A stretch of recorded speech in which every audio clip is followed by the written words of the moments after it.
Mungu akubariki sana kwa Dominika hii. Amen. God bless you, praise and worship.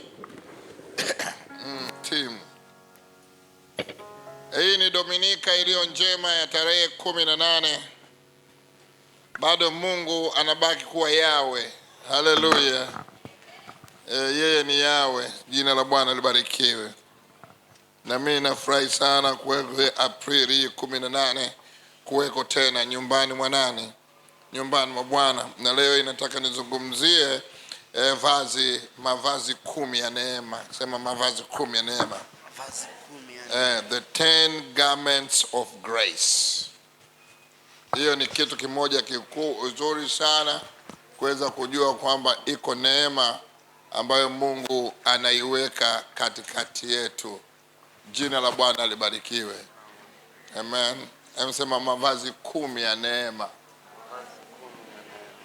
Amen. Umekaa mkao mzuri. Andiko letu kuu tunalo kwenda kusimamia ni Wakolosai 3:12-15. Wakolosai 3:12-15. Naomba mmoja asomee pale. Wakolosai 3:12. Basi kwa kuwa mmekuwa wateule wa Mungu, watakatifu wapendwao, jivikeni moyo wa rehema, utu wema, unyenyekevu, upole, uvumilivu, mkichukuliana na kusameheana, mtu akiwa na sababu ya kumlaumu mwenzake, kama Bwana alivyowasamehe ninyi, vivyo na ninyi.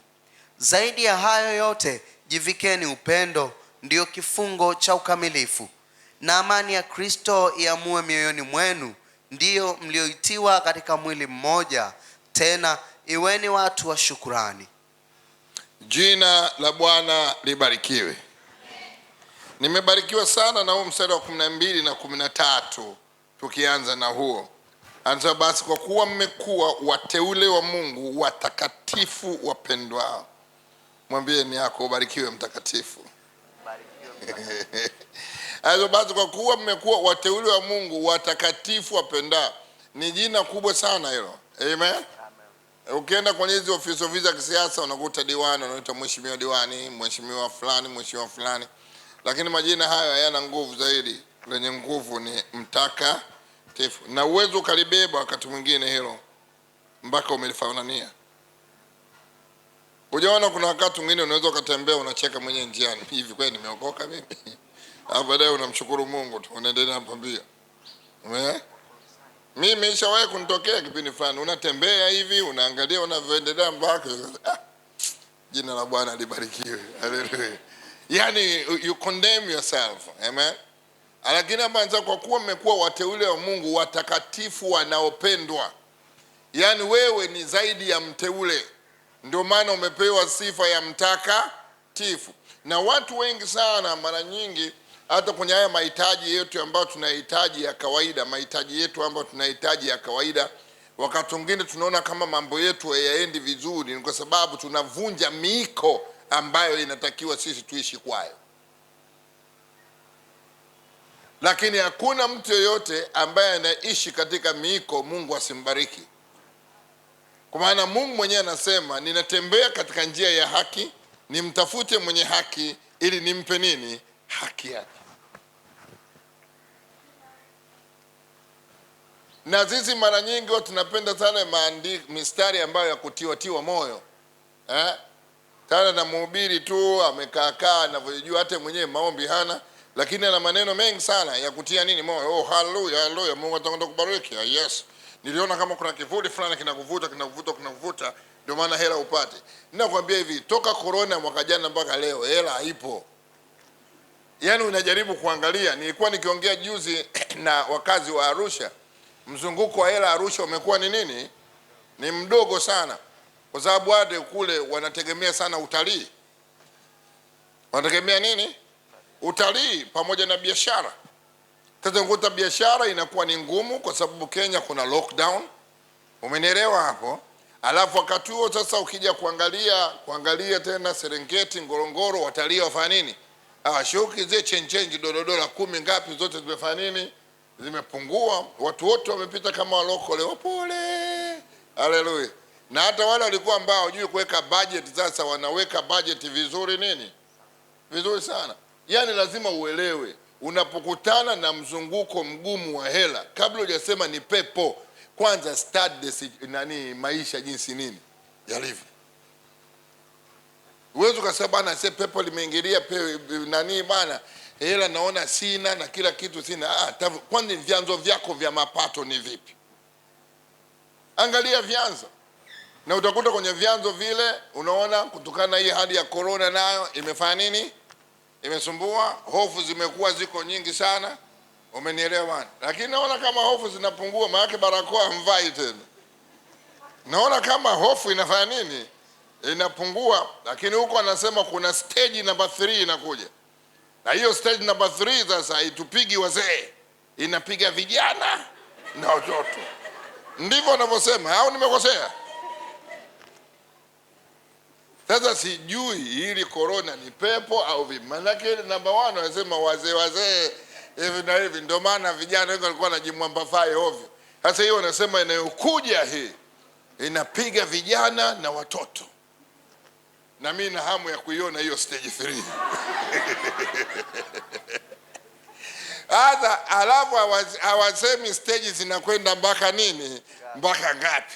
Lakini kama wazee tumesurvive kwenye 1 na 2, tunakwenda kudunda tu, sema mimi.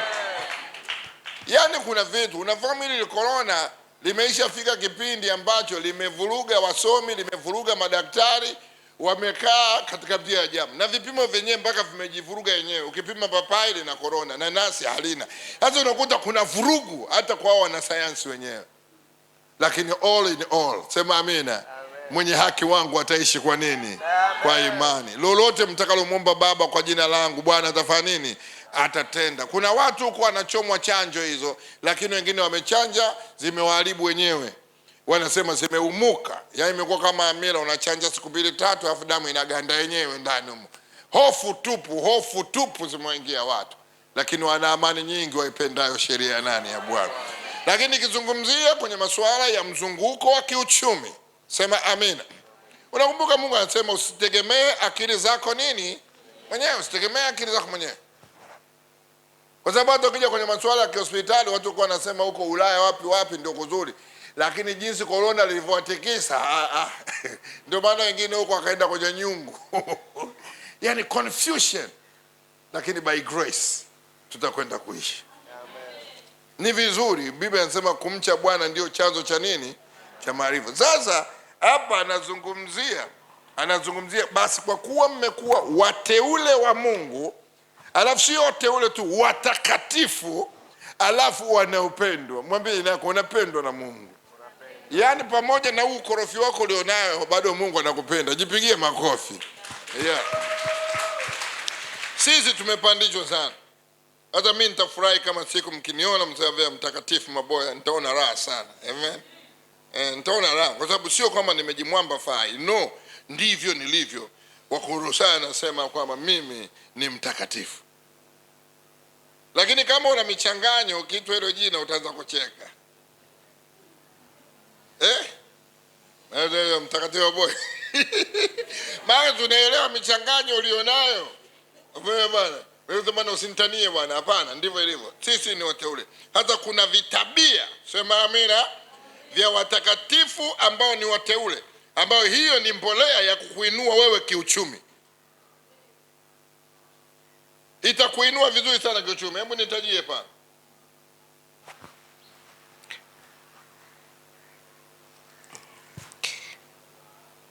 Jivikeni moyo wa rehema. Moyo wa rehema. Yaani tulia kidogo, tunataka na moyo wa nini?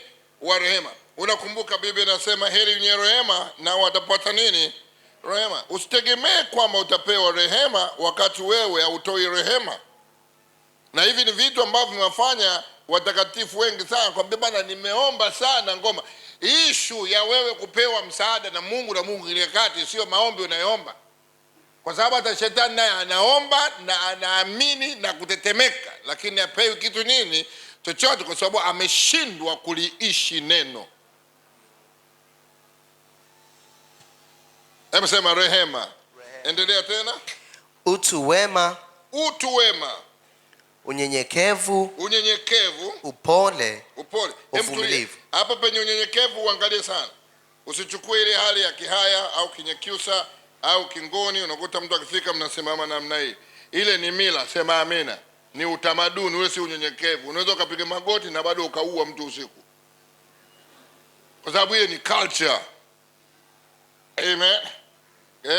Ukienda sehemu nyingine unakuta mtu anakaa chini kabisa mpaka unywe maji umalize ndio anainuka asante. Ule sio unyenyekevu, ile ni culture, sema amina. Ni mila, kila watu wana utamaduni nini wao. Utamaduni wa huku anapiga magoti, utamaduni wa huku wima tu, kama sisi kaskazini huko Wamasai Wachaga, haya magoti ukiona Mmasai Mchaga mpaka nani anapiga, ujue ni kwa sababu ya kutembea. Ametembea basi naye unakuta anajikunja tu namna, anajikunja, lakini wa kujikunja sio wote. Halo? Kuna kipindi fulani nilikwenda Tukuyu, nilikuwa nimepita miaka kama 40 iliyopita, nimepita nikaona watu wanavyosalimiana huko, ni ile ndaga huko kote wameokoka. Waacha wewe, huu utamaduni huu utamaduni ni nini? Ni utamaduni. Au nenda leo Sumbawanga, hakuna, yani katika lugha zote za Watanzania za Kibantu hakuna lugha ambayo iko very romantic kama Kifipa.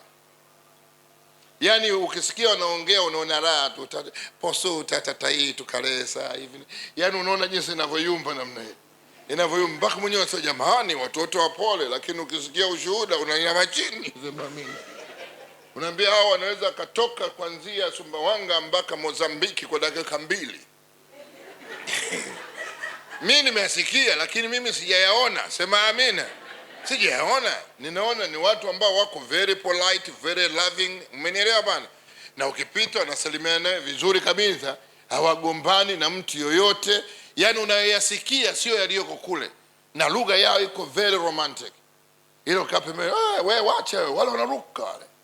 Anaweza katoka mpaka South Africa akachukua mzigo akurudisha hapa.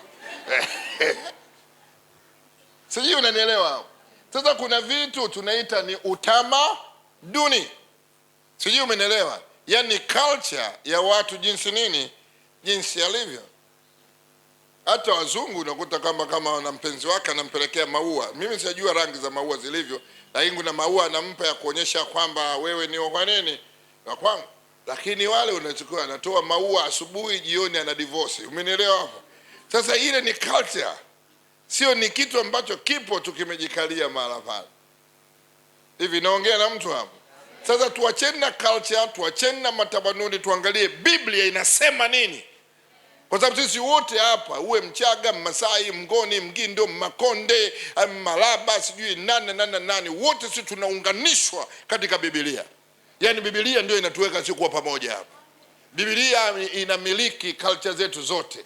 Na sasa kwa kuwa mmekuwa watakatifu wa Bwana wapendwao, jivikeni moyo wa nini? Wa rehema, alafu utu nini? Wema.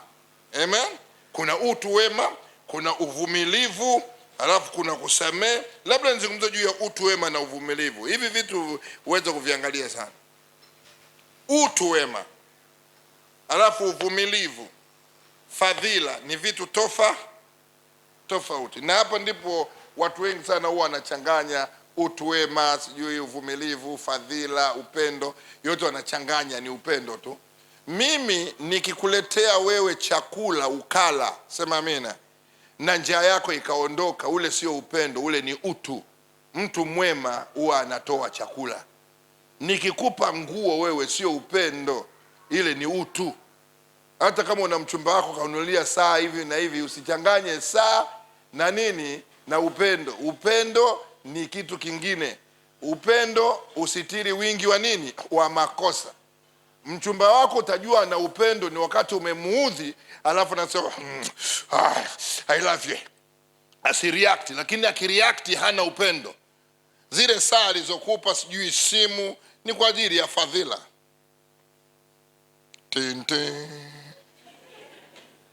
Sio mchumba wako anakuja kuletea eti saa, jamani ananipenda kweli, kanunulia saa moja ya milioni 1, hata simu hii amenipa ya kubwa kabisa 500,000 ananipea. Hii no, usije ukachanganyikiwa. Atakuja kufumua makofi siku moja vibaya sana pale. Hivi ni vitu, hebu soma tunda la Roho. Soma tunda la Roho. Sijui kwa nini yafafanua haya. Kuna mtu anakwenda kufunguka hapa. Usipoelewa hivi vitu utakuja kushindwa. Hebu nisomee pale wewe. Au unaogopa hilo andiko nini bwana?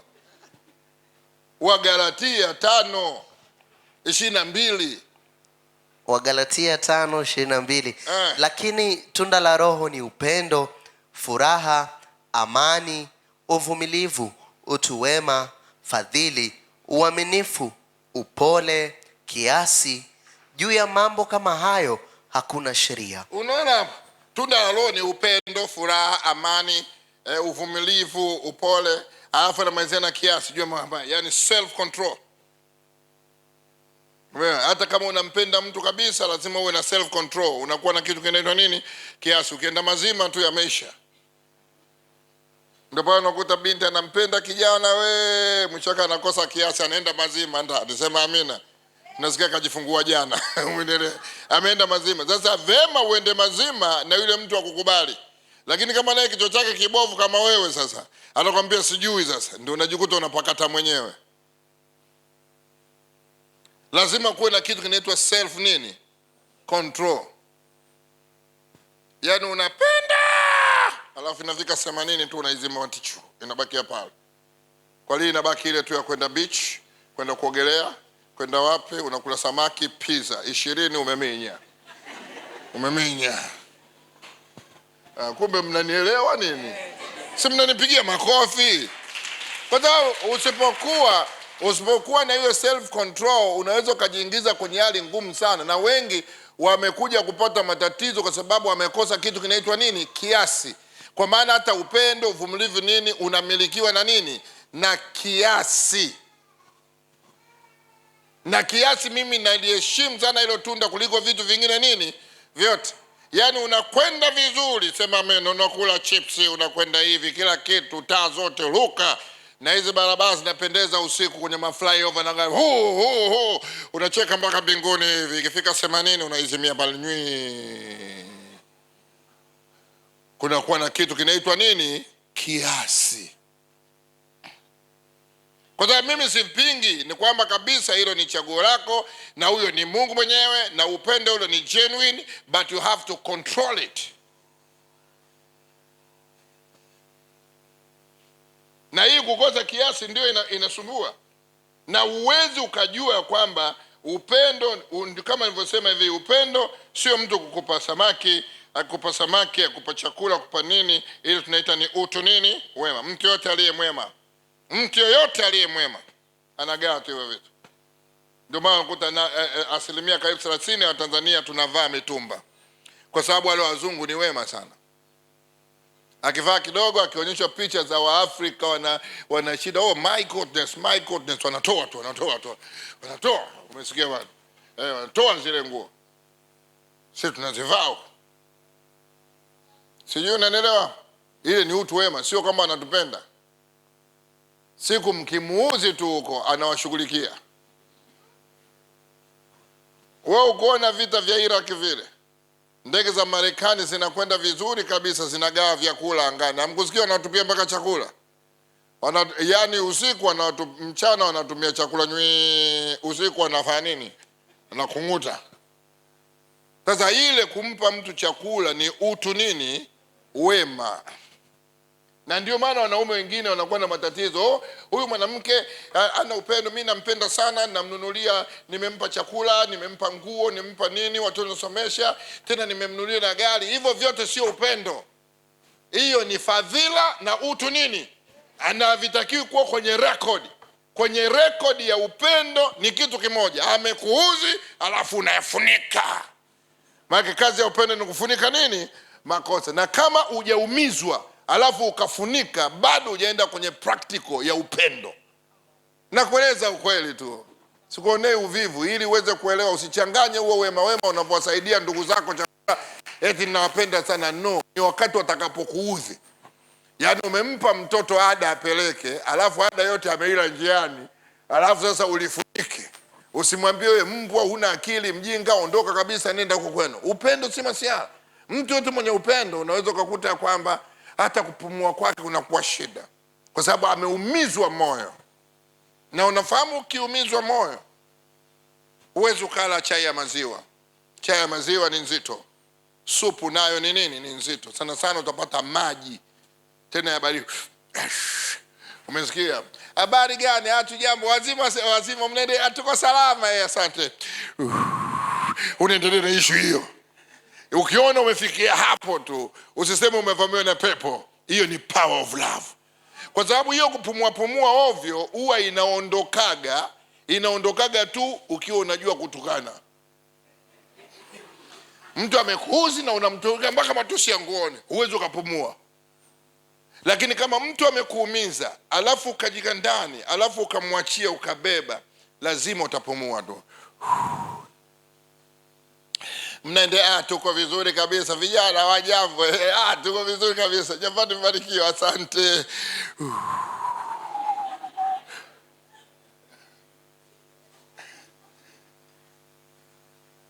Halo? Kazi ya upendo ni kufunika nini? Yaani yule usiyemtarajia, sema amina, amekuumiza. Yule alikuwa anakuita wewe ni Yahoo, wewe ni Google, sema amina. Alafu akageuka, sema amina. Anakuva yani yule akakuumiza, ndio pale unapofunika, ndio power of love hilo. Ndio kuta unakunywa maji tu, ukinywa supu hainogi. Umenielewa bana? Unatafuta maji, naomba maji baridi tu, maji baridi. Nipatie chai ya ndimu kidogo lakini usiweke sukari. Alafu uzuri wake ile unatakiwa kunywa maji kwa wingi, alafu unalala usingizi by force by fire. Alafu unainuka unakuwa fresh, utaendelea kupumua kidogo. Lakini nasema kama Mungu aishivyo, haitachukua siku 3 ile itanani hivi. Lakini mtu auumize moyo wako, moyo umeumiza, umeshindwa kuachia, alafu unatembea mwenyewe huko, wewe mwangalifu na bodaboda. Unasikia bodaboda? Wewe kuona mtu anaweza katembea kuanzia Ubungo mpaka Kariakoo, hapa hivi nimefikaje hapa? Unaona? Yaani anaona kama njia fupi, kumbe njiani alikuwa anatembea kama sungusungu. Alikuwa sungusungu. Hivyo ni vitu vya kuweza kuangalia. Wangapi wananielewa mpaka hapo? Mungu wa Israeli akatusaidie. Sasa nitaka tu nimfafanulie, mtu anapokupa zawadi sio kama yeye anaweza kafafanua kama upendo. Yule si upendo, ule ni utu nini? Utu wema. Utu wema.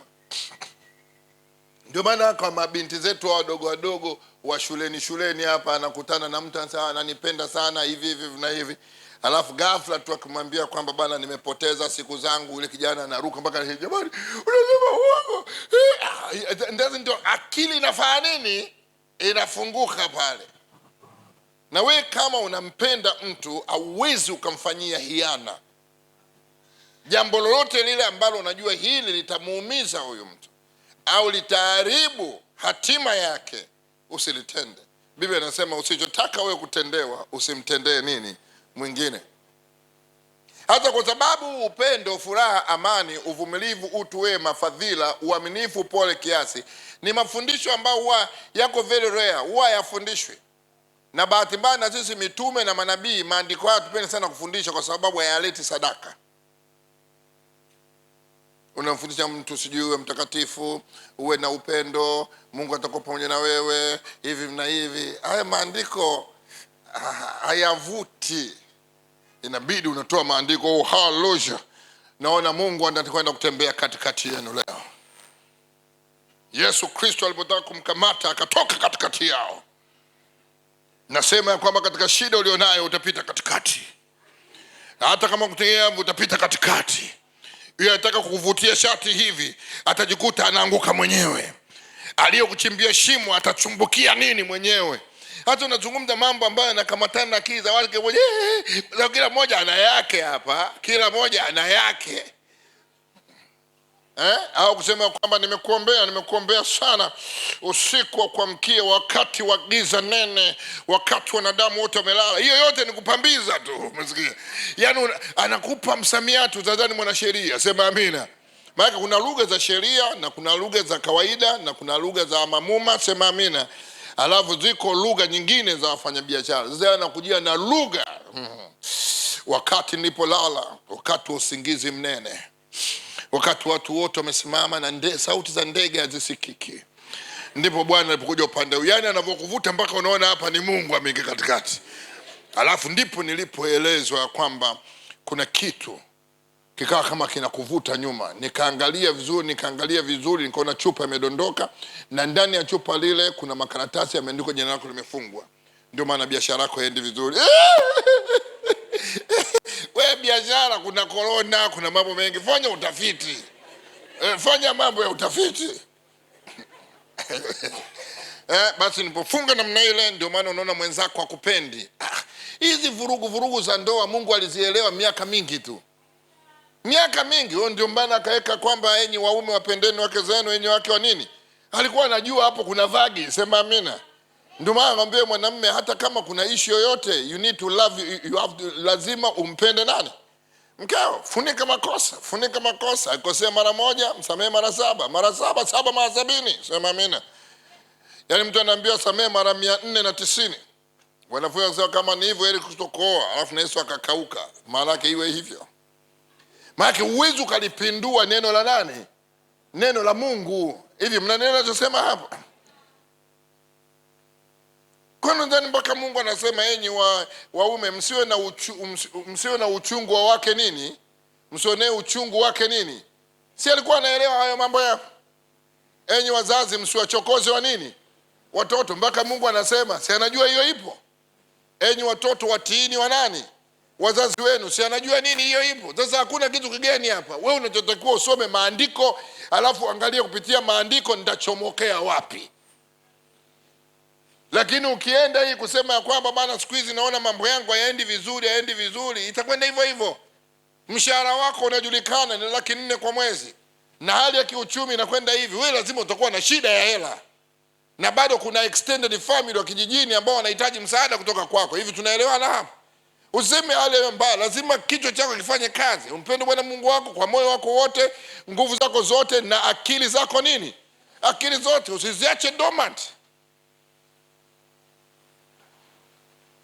Kwani Mungu yeye ana mpango wa kutufanikisha sisi. Yeye anataka tukafanikiwe katika mambo yetu nini? Yote. Na katika shughuli zetu zote tunazofanya, Bwana anataka sisi tuweze kufanikiwa. Lakini tusijaribu kwenda kwenye mafundisho mepesi katika masuala nini? Mazito. Issue ambazo zinakukabili wewe katika maisha ni kubwa mno. Sio mtu anakuja na cheap price tu, wewe sijui unatembelea miguu ya marehemu. Miguu ya marehemu tembeleaje hapo? Hivi ni vituko ambavyo wanafanya watu, na wewe unaamini kwenye vitu visivyoeleweka. Mama mkwe wako anakuloga, sijui nani anakuloga, alafu wewe unaamini vitu kama hivyo. Wakati unaelewa kabisa aishie ndani yako ni mkuu kuliko aliyoko wapi? Nje. Sisi tumelibeba sanduku la nini? La agano. Come on, mtu mmoja aseme amina.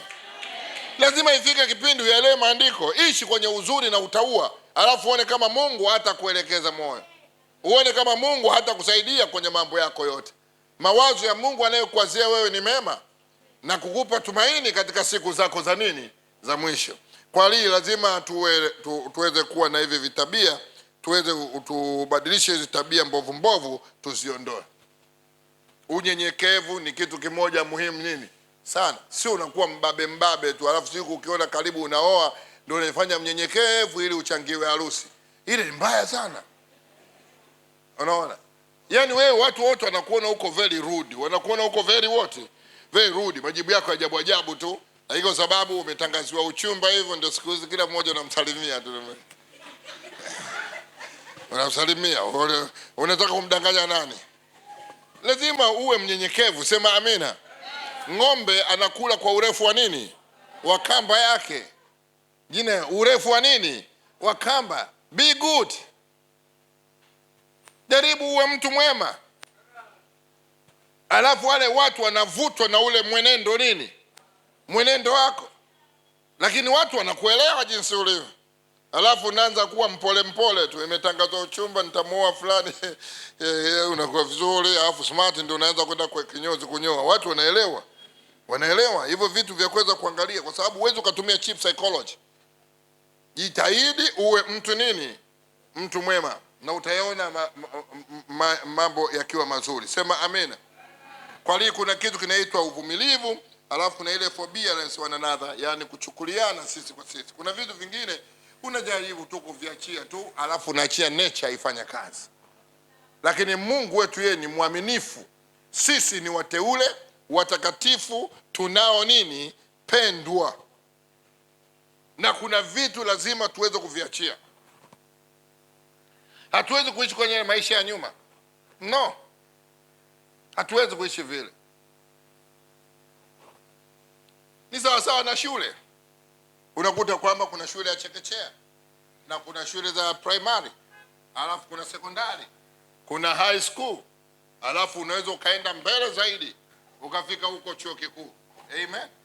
Na wote hawa wanapokwenda wanaenda wapi? Shule. Lakini huyu mtoto huyu wa chekechea, yeye anapokwenda anajifunza ni ba be bi bo bu a e i o u, na siku hizo wanabebwa na vibasi, utazana wako chuo kikuu na mabegi yao tu namna hii, alafu wanavaa smart sana, alafu karo yao sasa imeshazidi hata diploma. Sijui unanielewa? Ujaona mama analalamika, jamani nahangaika karo shingapi? Milioni 1.7. Yuko la ngapi? Yuko nasari. Inachanganya akili sana. Sijui mnanielewa ninachosema hapo?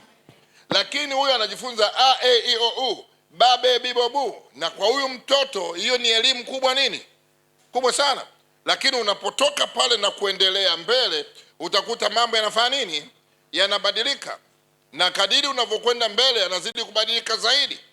Ndio hilo tunapokuja kwetu sisi walokole, ya kwamba unapokuwa umekaa katika ulokole wako na kutulia na kumpenda Yesu kwa mioyo yako yote, anasema sijui wewe una mzimu, wewe una kila kitu, umechomeka kitu fulani, umelogwa na fulani, hiyo ni a e i o u, ba be bi bo bu.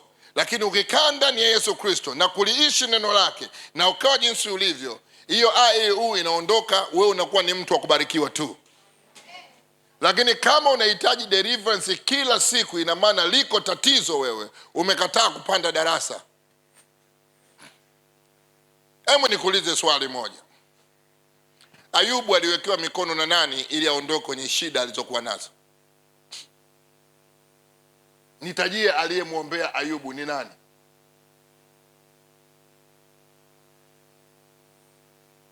Hilo ni la kwanza. Yakobo aliwekewa mikono na nani alipokuwa ametoroka akamkimbia kaka yake? Sisi tatizo moja dogo tu, unaweza kukuta kwenye simu yako na wahubiri karibu 20 manabii, huyu bwana niombee hivi na hivi niombee. Mungu angalii quantity, anaangalia quality. Unaweza ukahangaika kila mmoja akakuombea huko na huko na bado usipate jibu, lakini utakapokuwa umeliishi neno na kwenda kama neno linavyosema, utayapata majibu hata kabla ya wakati. Anasema haki yako itakutangulia na utukufu wa Bwana utakufuata nyuma ukulinde. Watu wangu wapotea bure kwa sababu hawajui nini? Maandiko. Ndivyo inavyosema. Na kuna tofauti kubwa sana kati ya mtu ambaye ameokoka ana miezi miwili au ana mwaka mmoja na mtu ambaye ameokoka ana miaka 5 au miaka 10 na kuendelea. Iko tofauti kubwa sana. Tofauti yake ipo katika kuyaelewa maandiko. Anaweza akatokea mtu akampa Yesu Kristo maisha yake, akawa miezi 6 kwenye wokovu, lakini asijue kama kunywa pombe ni tatizo. Akahudhuria ibada kawaida, akapiga pombe zake, akaendelea na fungu la 10 akatoa kama nini, haimpi tatizo. Mimi nimesha kushuhudia, kuna kipindi fulani kwa Morogoro, miaka kama 25-30 imepita, tulikuwa na ndugu yangu mmoja pale. Alikuja kwenye ibada, tumekuwa naye, tunapendana. Ni rafiki yangu, alikuwa ananisupport sana. Alikuwa ameokoka, lakini pamoja na kuokoka mapema, lakini alikuwa ni mko very serious na Mungu. Sasa siku hiyo amehudhuria ibada ya asubuhi, tukamaliza mchana, akaenda nyumbani, akarudi jioni, ibada ya jioni. Sasa tumetoka ibada ya jioni, tunarudi wote nyumbani pamoja, ndio akamwambia, maboya, siku ya leo imekuwa kwangu njema sana. Ni Morogoro hiyo. Niambia vipi? Yaani nina raha kuliko siku ingine yoyote. Yaani nina raha sana, hakika Yesu ni mtamu. Niambia nieleze ilikuwaje? Neno la asubuhi lilikuwa super. Nilivorudi nyumbani nikapata nyama choma na bia moja baridi. Yaani ikawa raha. Nimekuja jioni raha. Sasa tumekwenda naye tu. Sasa mimi sijui nianzie wapi kumwambia. Tukaondoka, tukafika kwenye sehemu fulani kamgawa kamoja hivi. Tukawa tunaenda kunywa pale. Kuna bia, kuna kila kitu. Nikadhani ataagiza tena bia. Akaniambia naomba Coca-Cola 2 hapo, tukanywa. Ndio baadaye ananiuliza maswali mengine, hivi bia ni dhambi au nini? Sasa niko sielewi anasema nini. Lakini baadaye nikamwambia kwamba bia si nzuri. Si nzuri bia, lakini kwa sababu ulikunywa kabla hujafanya nini, hujaelewa, kwako haikuhesabika kosa. Kweli ina maana nikosea, yao ulikosea, lakini haikuhesabika sababu basi kwanza sasa sitakunywa tena. Na kwanza siku hiyo kunywa tena ni kwa sababu alikuwa hajui maandiko. Na kuna watu wengi sana wanafanya makosa kwa sababu hawajui nini? Hawajui maandiko, hajui maandiko, yani maandiko hayajui. Ukiyajua maandiko, maandiko yatakulinda. Amen. Na makosa mengi ambayo yanayofanyika miongoni mwetu ni kwa sababu ya kutokuyaelewa nini? Kutokuyaelewa maandiko. Unaweza kukutana na mtu ambaye ana neema, ni muombaji mkubwa mno, na neema ya maombi juu yake ni kubwa nini? Kubwa sana, lakini kinywa chake anatukana balaa. Ukimuuzi kidogo matusi anakupa, anaweza kukushambulia kwa matusi, amkandie umenichafulia na maombi yangu. Hofu sana, alafu anaendelea na maombi. Hajui maandiko. Kwa sababu Biblia inasema maneno yenu yakolee nini? Munyu, yamfaya naye nini? Sikiliza. Jambo lote ambalo unajua kwamba huyo mtu nikimweleza alifai, usifanye nini? Usilitamke. Na unachotaka wewe kutendewa, watendee watu nini? Wengine. Usichokitaka na wewe usiwatendee watu wengine. Sasa makosa mengi ambayo yanafanyika na wana wa Mungu leo sio kwa sababu wanampenda shetani, bali kwa sababu hawayajui nini? Hawayajui maandiko. Lakini ukiyajua maandiko, utaokoa vitu vingi sana. Tumpe Mungu makofi kwa hilo. Ni maandiko tu. Kwa hii tabia ya kimungu ikijishona ndani mwako, utakuta vitu vingi sana vinafunguka. Vitu vingi sana vinafunguka tu. Au mfano kama wewe umezoea kutukana kama mimi wakati huo. Shenzi mbwa, hata ukitaka kumsifia mtu unamtukania kwanza mama yake, unakwenda nini? Unajua huyu jamaa amekaa sana shimoni Kariakoo. Sasa inabidi usome sana Biblia, hasa vitabu vya Mithali na Zaburi. Alafu utakuta kama ulikuwa unazoea kutukana kwa wiki mara 7, unapunguza, inaobaki mara ngapi? Mara 1. Ina maana kwa mwezi mara 4. Ukiendelea kusoma kitabu, neno la Mungu likikaa ndani mwako, unaikuta kwa mwezi unatukana mara ngapi? Mara 1. Ukiendelea naye utakuta kwa mwaka unatukana mara ngapi? Mara 1. Ukiendelea tena baada ya miaka 5 ndio mara ngapi? Mara 1. Alafu inapotea nini kabisa. Neno la Kristo nalijae kwa wingi ndani nini yenu. Na hata ukiona mtu anatukana wakati mwingine mpaka anarusha na nguo namna hii, matatizo kwamba hajaokoka, ni kwamba neno la Kristo halijakaa kwa wingi ndani. Na mimi siwezi kushangaa hata nikiona wanagombana kwenye kwaya. Tatizo sio pepo, ni neno la Kristo. Neno la Kristo likikaa ndani mwako, kuna vitu vingi vya kipuzi vyote vinafanya nini? Vinaondoka. Hivi mnanielewa ninachosema hapo? Ndio maana lazima uwe msomaji wa nini? Wa neno. Alafu ile neno utakuta linakutanganya, linakugroom, linakutengeneza, linakuweka vizuri, uchafu aina mbalimbali unaondoka. Alafu kuna baraka nyingine zinakuja zenyewe tu automatic. Na hata maeneo mengine unaweza ukaonda uhitaji kinga. Yaani unatembea njiani tu, katika jina la Yesu Kristo naomba ulinzi wako nikifika Ubungo. Katika jina la Yesu Kristo kwenye basi hili nakwenda Mbeya, ukapata kunilinda. Njiani kote unaomba ulinzi, ukuogopa ajali. Ule ni uoga kutokuwa na neno. Ukiwa na neno, mahali popote ulipokanyaga Bwana amefanya nini? Amekupa. Na unamshukuru once, unafika salama. Unaona watu hata kisikia upepo tu, jina la Yesu Kristo.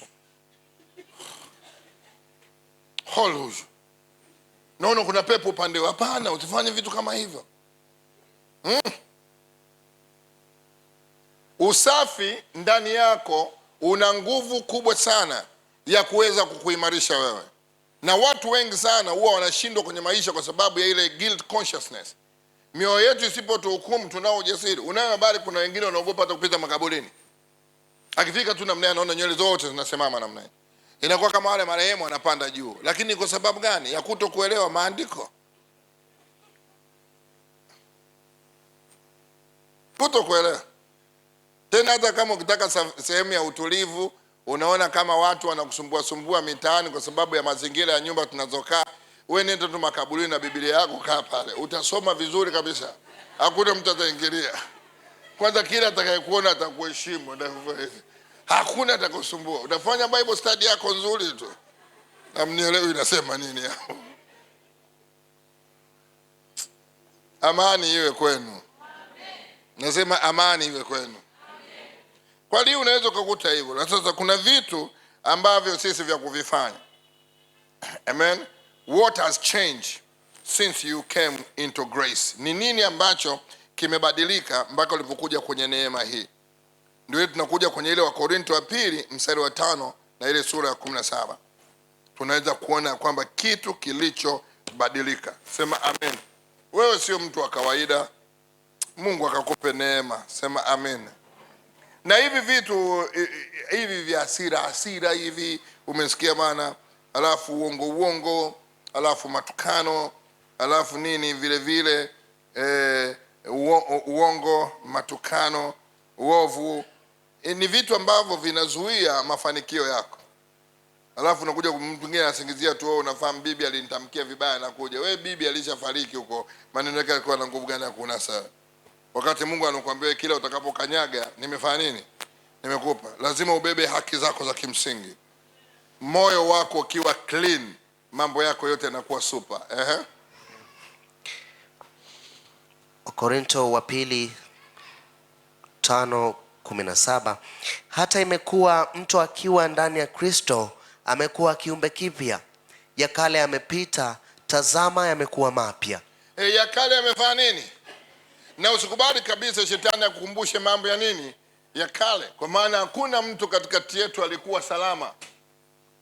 Hakuna. Wakati mwingine shetani anaweza kukumbusha dhambi uliyotenda miaka 10 iliyo nini? Iliyopita. Alafu bado inakusumbua.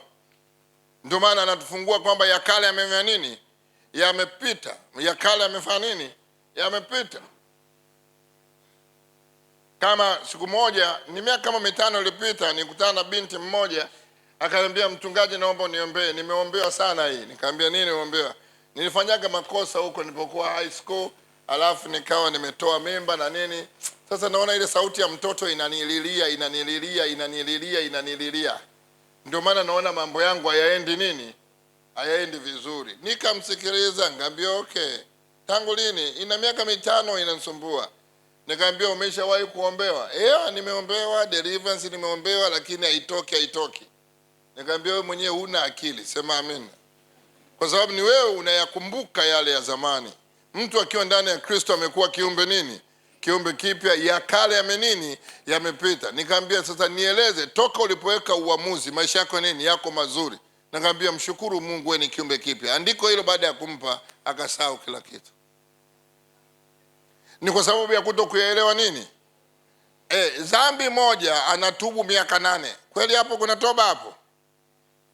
Wewe unachotakiwa ukishamuomba Mungu rehema na ukaweka ile U-turn, usirudie nini? Tena.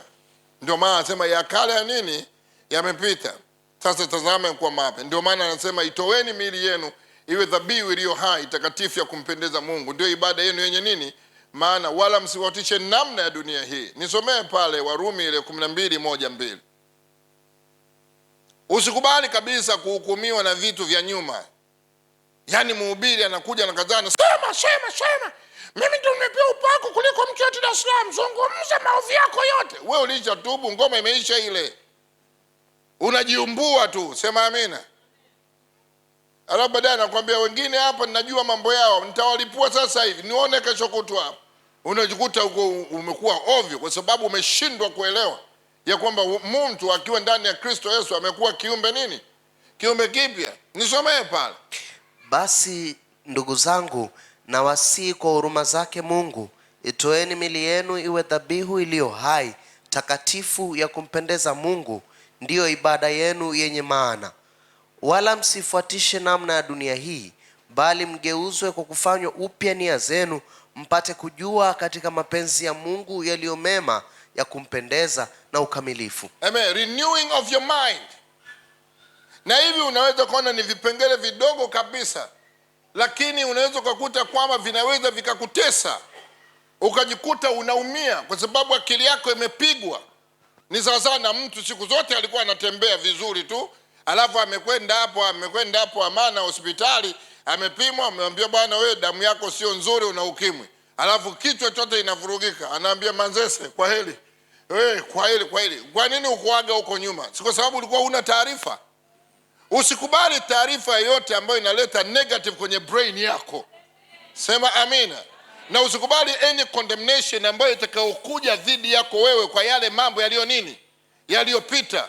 Kwa maana sisi tumekuwa kiumbe kipya. Ya kale yamefanya nini? Yamepita, yamekuwa mapya. Lakini ile tabia ya uongo, hasira, fitina, faraka, uzushi, husda, umbea, anakuambia achana navyo. Hivyo ni vitu vya kidunia.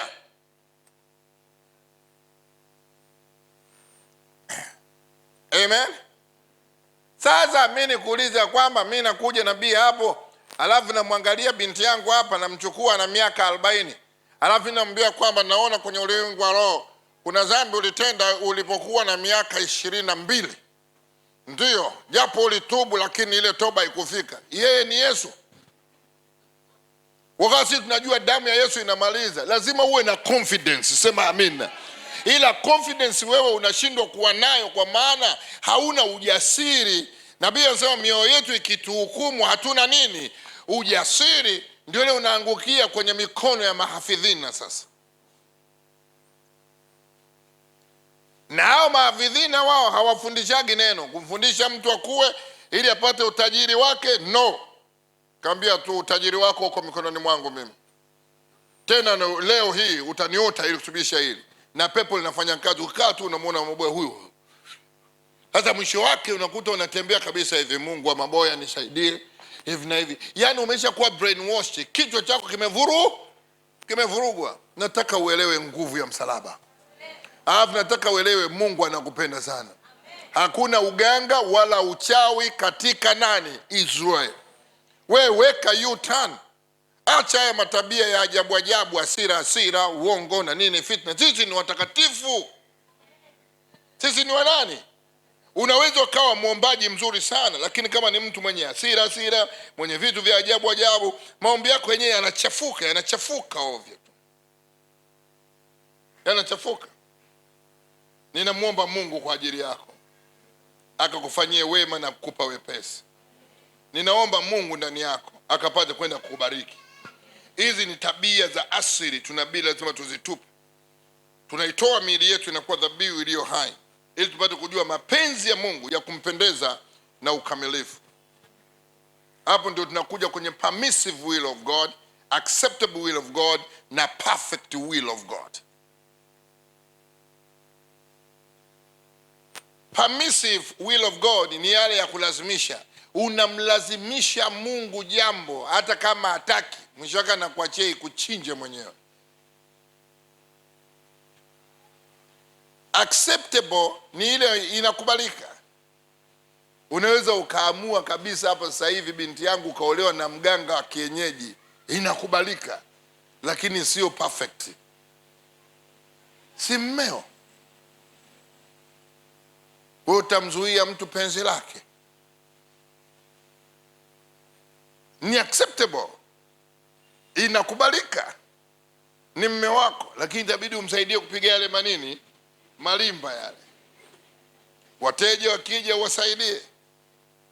Unaweza ukaamua kusema kwamba bana, mimi huyu mme wangu ni hivi na hivi, mtulivu na nini, lakini ana mambo yake, yeye ana imani zake huko hivi na hivi, lakini ananiruhusu mimi kwenda kanisani. Inakubalika kabisa, ni acceptable.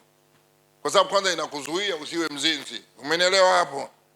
Lakini sio perfect. Kuna perfect na acceptable.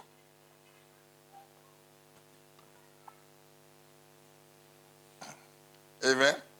Ni kama mimi hapa nilipo, ninaweza nikanywa soda mahala popote.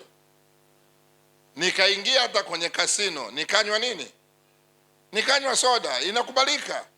Lakini issue inakuja wewe utakaponiona nimeingia kasino. Siji, unanielewa hapo? Pamoja nitaweka utetezi wangu na niko kabisa correct, lakini kuna mtu atatafsiri nini tofauti, na anaweza akakwazika kama ni mchanga.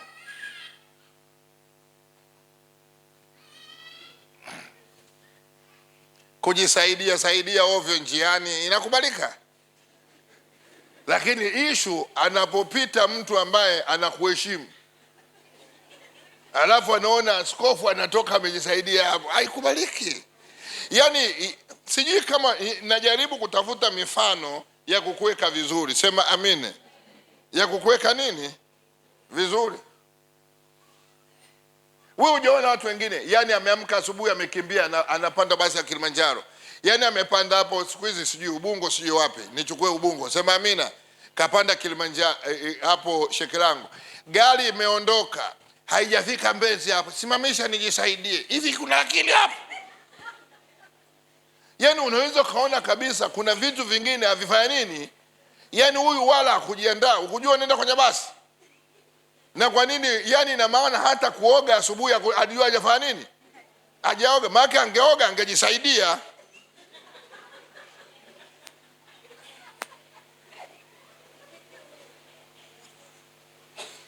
Nina waudhi nini? Yani unaweza kuta kuna vitu vingine unajaribu kuviangalia ni acceptable but not perfect.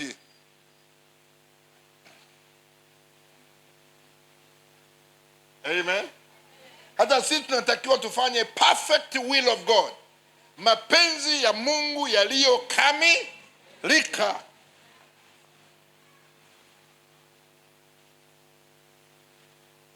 Jina la Bwana libarikiwe. Unaweza kawa unasoma shule sawa, uko form 2, unaamua kuacha uanze maisha yako uolewe, inakubalika, lakini sio mpango wa Mungu. Kwa nini usimalize upate cheti chako? Yani ufanye kitu chako, unapata cheti chako, cheti hiki ninacho, hata likibuma huko mimi najisevu namna hii.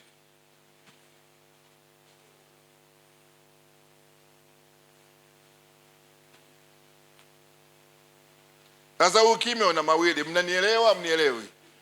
Si mnapiga makofi kidogo ili nipate nguvu na mimi. Sasa lazima uelewe kati ya perfect will of God, acceptable will of God and permissive will of God. Permissive will of God ni mapenzi ya Mungu, yani unalazimisha, unalilia kitu mpaka Mungu anakupatia, matokeo yake kinakupeleka mahali pabaya. Lakini perfect will of God ni mapenzi ya Mungu yaliyo na ukamilifu. Delaying is not a denier. Chochote unachokihitaji Mungu atakupatia kwa wakati wake. Na Mungu akikupa karama yake huwa haina nini, majuto.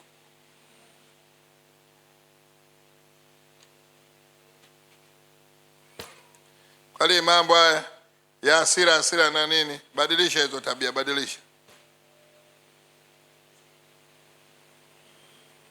Ninataka mabadiliko yako yakawe na uthibitifu.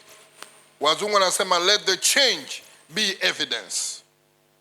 Yani watu waione evidence yako kabisa, umefanya nini, umebadilika. Unafahamu unaweza ukatembea namna hii lakini kumbe hujafanya nini, hujabadilika. Jina la Bwana libarikiwe. Let the change be evidence.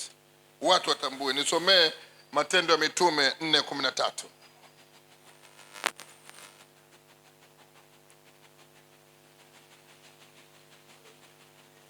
Matendo ya Mitume sura ya 4 mstari wa 13. Basi walipoona ujasiri wa Petro na Yohana na kuwajua ya kuwa ni watu wasio na elimu, wasio na maarifa, wakastaajabu, wakawatambua ya kwamba walikuwa pamoja na Yesu. Walikuwa pamoja na nani? Yani walipowaona wakagundua wale wana hekima, wakastaajabu, wakasema hawa walikuwa pamoja na nani? Na ndivyo ilivyo. Mtoto wa nyoka ni nini? Ni nyoka. Sasa mimi niko hapa, niko na binti yangu huyu. Binti yangu huyu tumetembea, tuko pamoja, na mimi namfahamu huyu binti toka akiwa mdogo. Na walikuwa na kwaya familia, unakumbuka? Na baba alikuwa anapiga gitaa, unakumbuka? Ndio. Baba anapiga chombo hivi, wanaimba wote pamoja. Ninamuelewa, sema amina. Alafu tunakuwa naye pamoja, hata kadalili kangu kadogo hana. huyu lazima atakuwa mkorofi, ni mbuzi sio kondoo. Lazima dalili fulani iwepo, sema amina, ya kushabiana tabia au maneno au mng'unyo wa aina fulani. Walipoona wale wakatambua hawa walikuwa pamoja na nani? Unakumbuka ile hadithi ya Petro alivyokuwa ameenda anamfuata Yesu, akaenda kuota moto, akasema sura yake kama Yesu, akasema mimi siye, waangalia sauti yake, akaondoka, hata kutembea kwake. Yani lazima kuwe na evidence. Lakini leo unasema unampenda Mungu, hata kaalama kadogo akaonekana. Nyumba zetu hizi zimechanganyana hizi. Sizungumzii ile ukichukua huko kote Buguruni wapi na wapi zimeingiliana hivi. Sasa hata ukisema ni mtaa gani, hujui mtaa gani unaenda. Lakini utambulisho mkubwa jamani, nakuja hapa na mtafuta dada mmoja, yule dada mmoja yukoje? Yuko mrefu hivi na hivi, anaitwa Grace. Grace hapa hatumjui. Yule mlokole, mlokole yuko pale. Wewe hata hiyo haipo. Watu watazunguka, yani references zote. Jina lako alijulikani kwenye mtaa. Alafu kama ni mlokole hujulikani.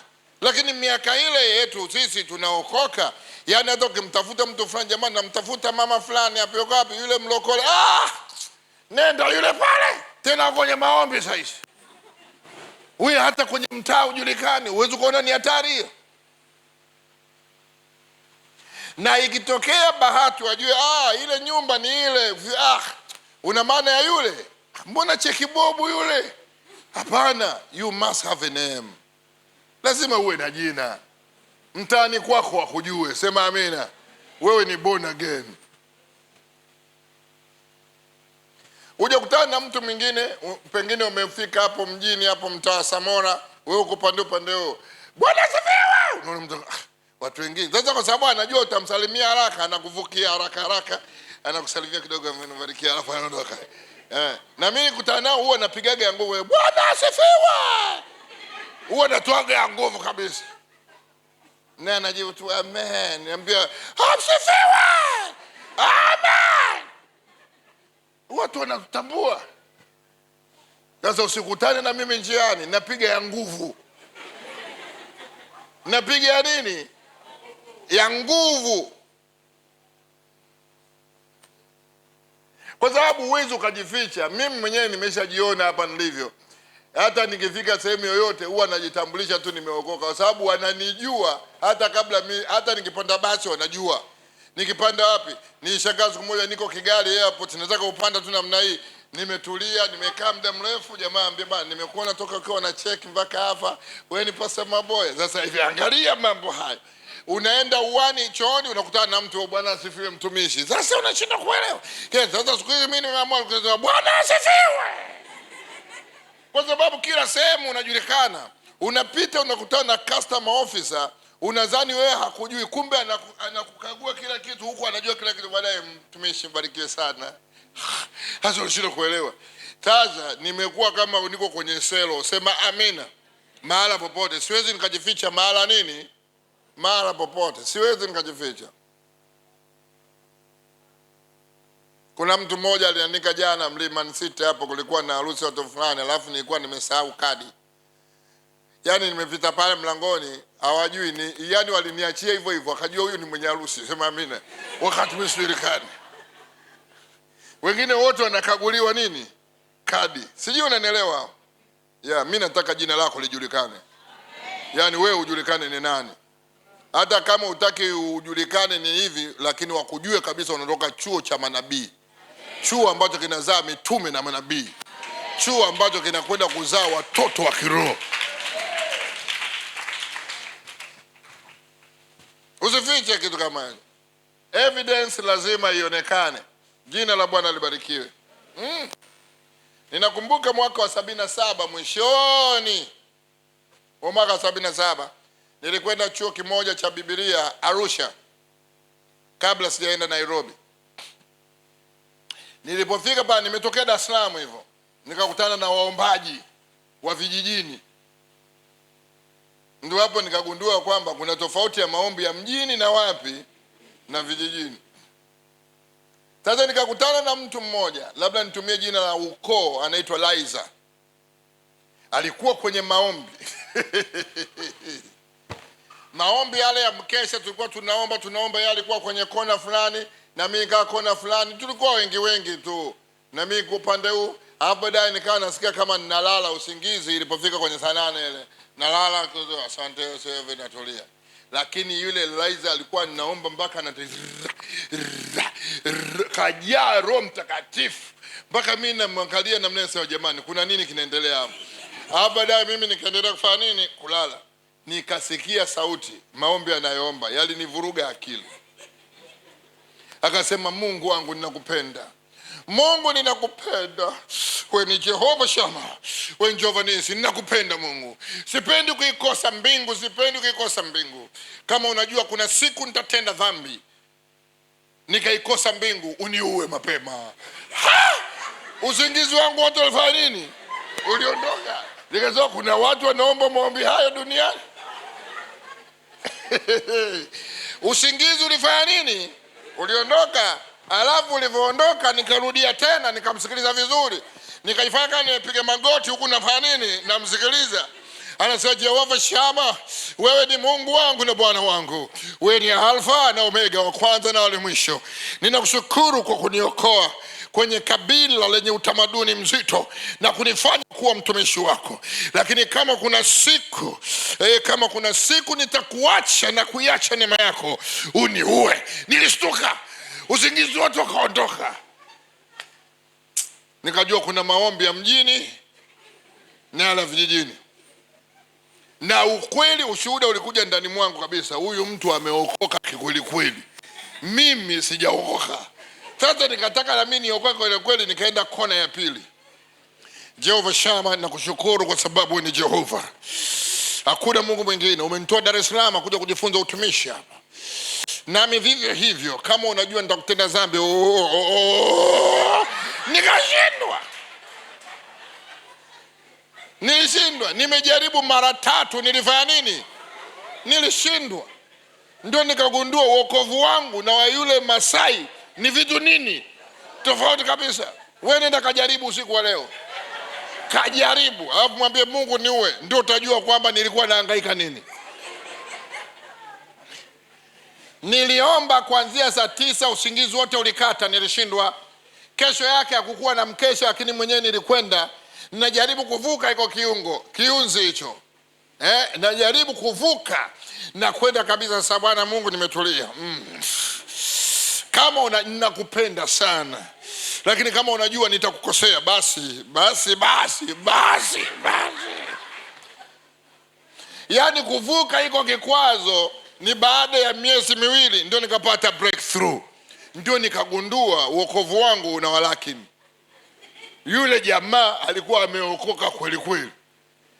Nikapata ile andiko linasema, ninyi mkaa katika neno langu mtakuwa wanafunzi wangu kweli kweli, na kweli itaweka huru. Na mimi nawarushia mpira huo, kajaribu leo.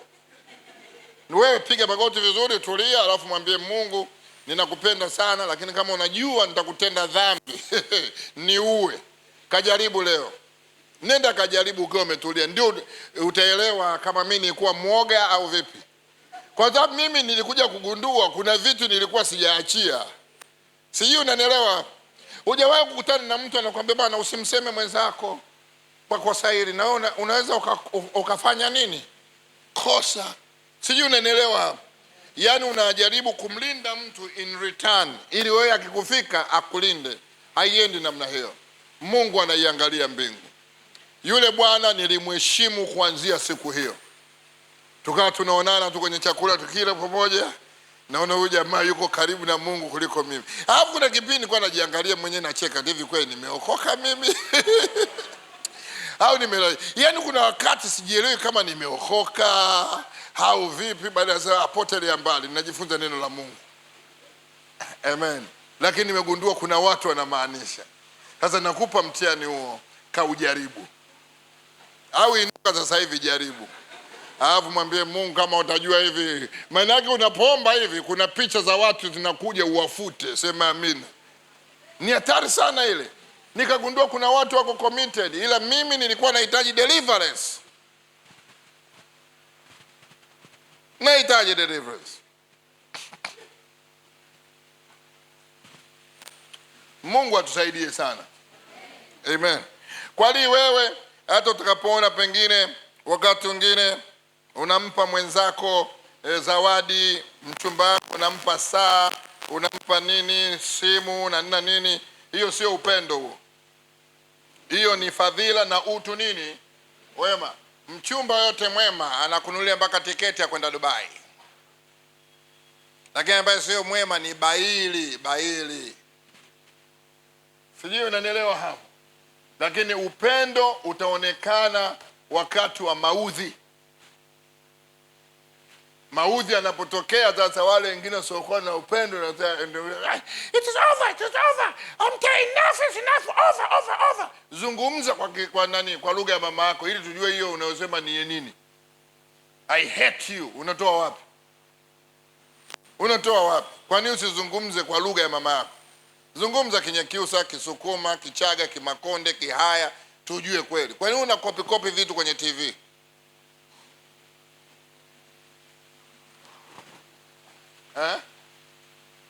Kwa nini unakopi? Kwa sababu unakuwa na litabia fulani, hata baba yako akichukia, mama yako huwa anakuwa hana hiyo. Wewe tu kwa sababu ulimaliza shule la 7, yes it is over, I hate you, enough is enough, I'm tired. Nataka utafsiri kwa lugha ya mama yako, alafu uone kama hayo maneno yanakwenda vizuri.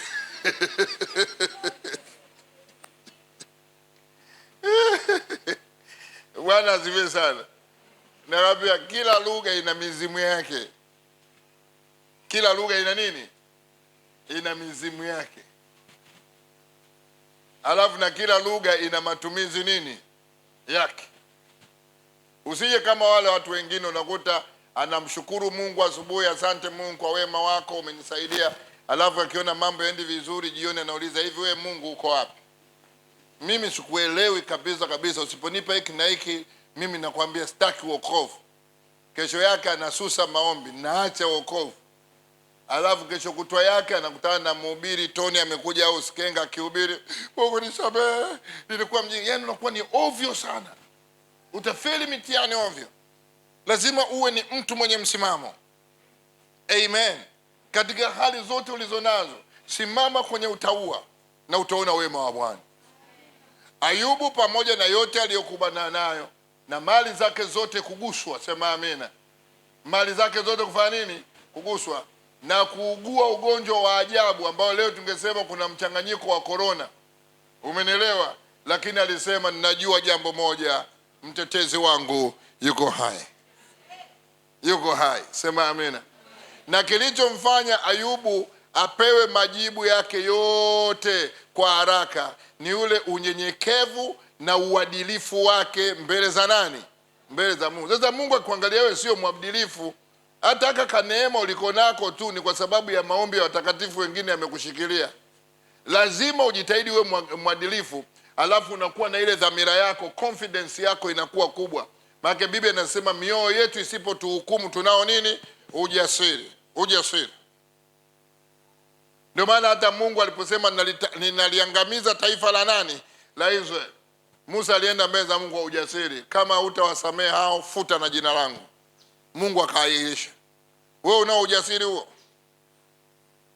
Kuna wakati mwingine unaweza ukasimama ukishakuwa mtaua na umeishi kwenye hali nzuri, wala uhitaji maombi marefu. Wewe unamwambia Mungu sikuelewi, hili jambo unafanya mimi sikuelewi. Wewe ni shahidi, kuanzia juzi mpaka leo nilivyoishi vizuri, mimi sikuelewi. Changamka Mungu na unapata jibu. Unapata jibu, lakini ule ujasiri. Unakumbuka Yesu Kristo ambaye ni mfano wetu sisi wenyewe? Sehemu nyingine alikuwa anaomba, anasema, Baba, sijawahi kukuomba ukaacha kunijibu. Umeona ngoma hii? Sijawahi kufanya nini? Kuomba ukaacha kunijibu. Ni ule ujasiri. Ninajua Baba Mungu ananisikia. Ni ule ujasiri. Wewe unadhani najua Baba Mungu ananisikia, afu unakumbuka ya jana usiku, Mungu wangu, Bwana nisamehe, umeshachafua network. Mimi naomba tujitoe mbele za Bwana na tujiangalie, na Mungu atatusaidia. Wema wa Bwana ukasimame pamoja nawe, na Mungu akakupe wepesi katika yote, na akakuondolee kila kitu kinaitwa maumivu. Nilikutana na binti mmoja wapi Songea, anasema bana, yule kaka mimi yani kabisa uchumba wangu umevunjika hivi, yeye anakwambia siwezi kumsamehe. Nikamwambia huwezi kumsamehe kivipi, na Biblia inasema samehe 7 mara 70? Siwezi. Nikamwambia wewe unalo tatizo. Tatizo gani? Na yeye tulikuwa tumekubaliana kuoana. Nikamwambia wewe ulikosa tunda la kiasi kwenye upendo, ulipitiliza. Kwa sababu huyu kama mtu asingekugusa usingekuwa na uchungu huo. Yaani unanihukumu, niambia mimi nakueleza kwa dalili unazozungumza na maumivu ulionayo umeshindwa kuachia. Huyu mtu alikugusa, mlikuwa na miadi. Ndio baadaye akasema kweli, si ndio maana maumivu makubwa. Lakini kama mtu hajakugusa kutakuwa na maumivu. Na waeleza mabinti kutakuwa na maumivu. Sasa hapo wewe unamwangalifu kwenye lile tunda la Roho la upendo lile, unaweka na kiasi. Kinacholeta maumivu makubwa ni kwa sababu uliruhusu akakugusa. Alafu baadaye amenipotezea muda. No. Lazima uwe mwangalifu. Mungu siku zote anatembea kwenye njia ya haki. Amen. Unaangalia upendo wako, unaweka kiasi. Bana, unafahamu tunapendana mpaka mwisho na nini. Sasa situmalizie tu kwa sababu kwa vyovyote vile tutakwenda kuoana. Utaumia wewe, sema amina. Tukamalizie madhabahuni haraka yako ya nini? Tumalize tu. Kwani ndoa ni lazima iwe kubwa mpaka manamereta? Mnakuja watu 5, 4 tu. Wewe na wasindikizaji wako 2 mnakaa ofisini pale, inapigwa, imemalizwa. Wewe unataka wapambe wangapi? Wewe unakuja tu na mwenzako na msindikizaji, kila kitu, mnakaa pale. Wachungaji wazee wanakaa wanaifungisha hivi. Kwani haya masherehe yote makubwa unayotaka, Isaka alifungia wapi harusi hiyo? Hivi mnanielewa ninachosema hapa? Yakobo alifanya wapi? Wewe ndio unataka kamera milimeta na matatu che. Unakusanya watu wengi mpaka wanga wanakuweko kwa kukuloga huko ndani. Kwani unadhani wote wanahudhuria harusi yako wote wanapenda? Na inawezekana huyo njiwa uliyemchukua kuna mtu alimtega akapokonyoka kule. Sasa naye anakuendea huko kukurushia mambo mengine. Sijui unanielewa hapo? Usijaribu kuanza vitu. Kama mnataka kuanza vitu mapema, mnasetu tu mipango yenu, chai ya watu 2 watatu, mnafika ofisini, inapigwa tayari. Au Ijumaa unaleta na wapambe wako 22 pale, inapigwa. Bado ni ndoa. Na wengine wameshindwa kutumia hiki kipindi cha corona, kilikuwa kizuri mno. Tena wewe vizia, ikija hii awamu ya 3 ambayo imeshika. Ikija hii awamu ya 3 ambayo imefanya nini? Imeshika. Hakuna cha sherehe, hakuna cha nini, hapo unaingia. Unaingia tu bana, hakuna cha sherehe nini, unakuwa na mchungaji tu. Mnafungisha ya nini? Mchungaji anambia tulikuwa na harusi ya fulani tayari. Kumbe umesave mahitaji. Umenielewa hapo? Wajanja wote wametumia kipindi cha nini? Cha corona. Nimefungisha Mwanza mimi. Nimefungisha Mwanza harusi kama 3. Ndio bana, nashukuru. Corona imenisave. Baki kamati nilikuwa sielewi. Unaona mambo yameenda, mikoa watu kama 20. Wengine nilikujaga hapo Tabata, jamaa amepiga bajeti yake, na milioni 1 tu. Nikamwambia wewe basi hapo fanya 1 2 3 4 5, akafanya hivyo. Tumefika pale watu walikusanyika wengi tu, tukafungisha ile harusi. Nikamwambia jamani, corona. Jamaa akatoka na mwenzake wakaishia. Wewe umeshindwa kujua majira na nyakati. Sijui unanielewa hapo? Kuliko kufanya ujinga wa aina yote, tafuta exit. Alafu wewe kwenye harusi yako si unanihitaji mimi tu wa kukubariki?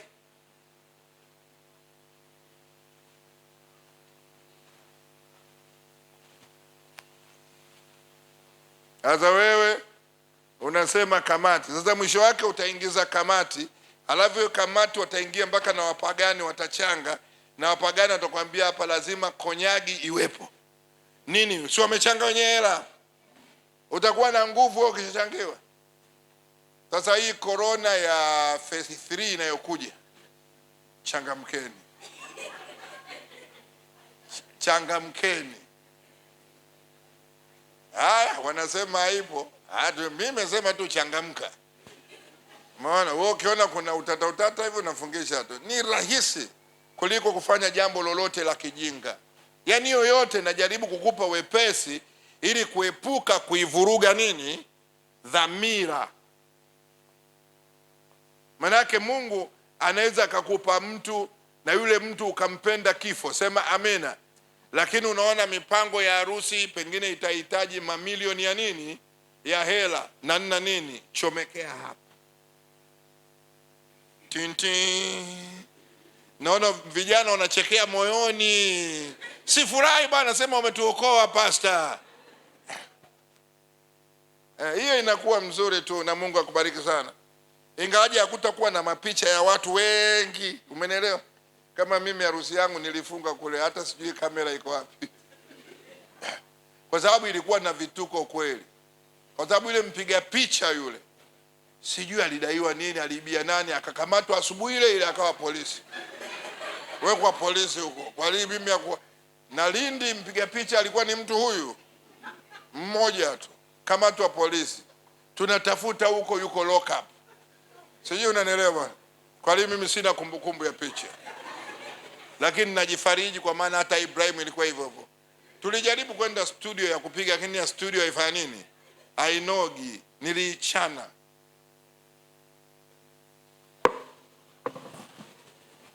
Alafu kuna rafiki yangu mmoja nilikuwa nimempa nguo kushona suti fundi yule, kikapita ugonjwa wa kipindupindu. Kipindupindu kimekuja kipindi kile na kitambaa alikuwa ameishafanya nini? Amekikata. Haya, mpaka kufika Jumatano, Alhamisi suti hakuna, tukaikimbiza suti kwenda kushonea wapi? Mtwara. Mtwara jamaa kashona haraka. Suruali ilikaa vizuri, lakini koti lilikaa namna hii. Unaona shida hiyo?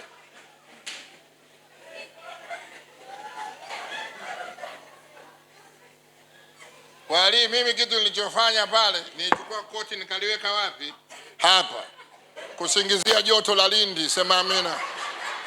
Alafu walizani fashion, kumbe nimeficha ulemavu wa koti. Lakini harusi imefungwa haijafungwa? Imefungwa. Harusi ikimaliza hapo tulivyoimaliza kwenda huko, manake bibi harusi alibebwa na Land Rover moja akapelekwa. Mimi gari niliyokuja ikuweko, nikabebwa na trekta mpaka sehemu, alafu ndio nikashukia pale. Leo hii mimi ninapoona watu mnashindwa kutumia advantage mlizonazo, naona uchungu sana. Jina la Bwana libarikiwe. Kuikata hiyo hadithi wakati tumeenda kwenye sherehe za harusi sasa. Tumekwenda yani mji wa Lindi, watu walikusanyika wengi. Alafu jamaa akaja kanongoneza chakula nini kidogo. Nikamwambia wacha watoe kwanza zawadi. Alafu alivyotoa zawadi nikapiga maombi, ilikuja mvua ilitimua watu. Wakati mvua inanyesha nikamwambia gaweni chakula. Akagawa, alafu tunasi tukachomoka kuokoa watu. Wakasema na harusi ilikuwa kubwa lakini mvua imekuja. Hawajajua mimi nimeshukuru hapo, nimeshukuru. Chakula kilikuwa kidogo. Vituko huwa vinakuwepo.